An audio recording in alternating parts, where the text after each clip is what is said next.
Hi, I'm Madeline, and in this video I'm going to teach you the thermal stitch. This is very thick stitch. It just uses the single crochet, but the placement is a little bit different than regular. And I found this stitch best for things like pot holders or bag handles. I really like this stitch for. It's a little bit of a slower stitch, but it's a very nice stitch. Now, you can do this with any number of stitches, so whatever your row wants to be, any number is okay. I'm going to go ahead and start with 8 chains because I'm going to do a row of 7. 1, 2, 3, 4, 5, 6, 7, and 8. So once you have your number of chains created, normally you would go back and single crochet into this top loop here of your chain. I'm going to go ahead and flip this over, and I'm going to do my single crochets into this back bump here of the chain. So I'm going to skip the first, and I'm going to single crochet into the next, and a single crochet into the next.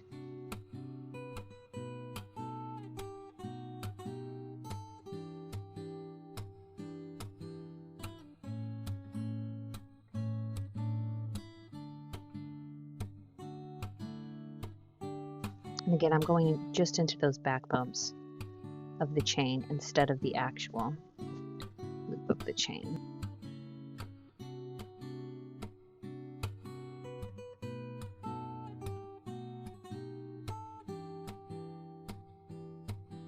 Okay. So once you're done with that initial row, the way this has worked is completely in singles. However, the placement is a little bit different. So you're going to go ahead and chain 1, and normally you would flip it over, work the other row. But for this one, you're going to still kind of work on this back row. So you're going to want to hold it a little bit differently. So if this is where I'm going to be working through, I'm going to go into the back loop only of that first stitch. So I have my chain 1 here, back loop only.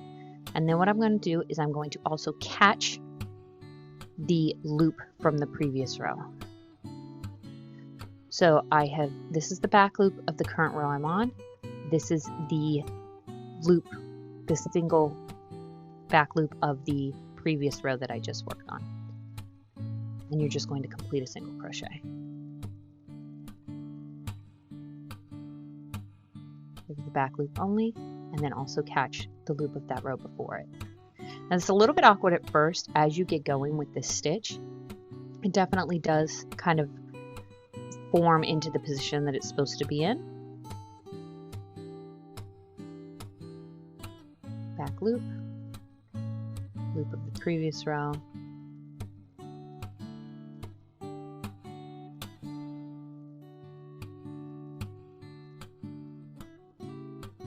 and when you get to the last stitch, sometimes it kind of, since it's at the end, it's a little bit harder to figure out exactly where you're going. So here's the front of it. These are all my front loops here. So this is my back loop. And then this here is the stitch from my previous row. That's the extra chain right there in this spot. You're going to chain 1 again. And you're going to do the same thing across the row. So here's the front part of it. I'm going to go into the back loop only and get that leftover loop from the previous row. Back loop only, and then catch the previous row.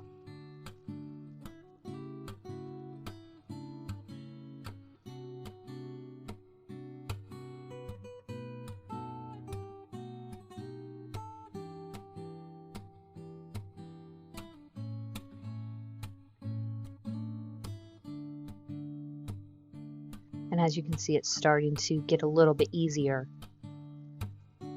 to figure out which loops I'm going into. Chain 1. And when I hold this, I almost hold it upside down because I am most comfortable working this way.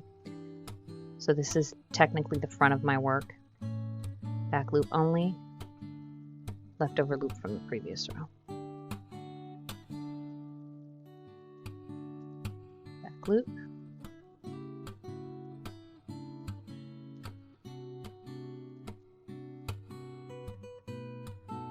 And you're just going to continue this all the way across. You just want to make sure that you, every time, remain with the same amount of stitches that you started with.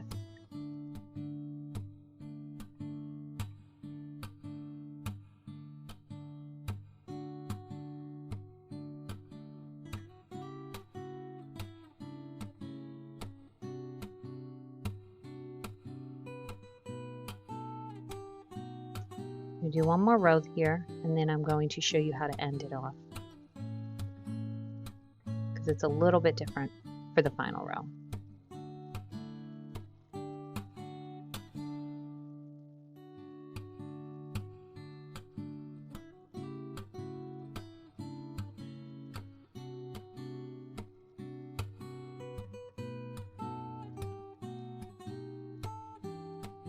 I've gone ahead and done a few more rows here on this. I'm going to end it off here, but this gives you a nice image of what it looks like.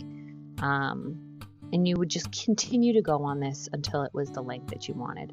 Again, this is really nice. It's a nice thick, you can see how thick this is of a stitch. There's no holes in it, it's very solid. So on your last row, what you're going to do, once you reach the length that you want, you're going to chain one, and then when you go back in to do that final row, you're going to want to catch both loops of the stitch that you're in as well as the bottom loop. So you're going to, before you complete your single crochet, you're going to have 4 loops on your hook. So again, that's both loops of the current row that you're on and the leftover loop from before.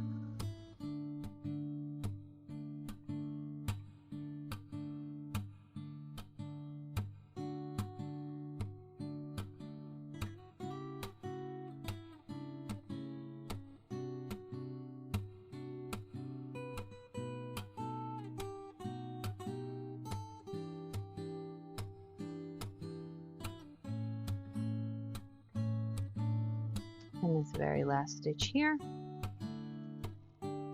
where you're going to catch both loops, and then the loop from the previous, and then you're going to go ahead and tie off.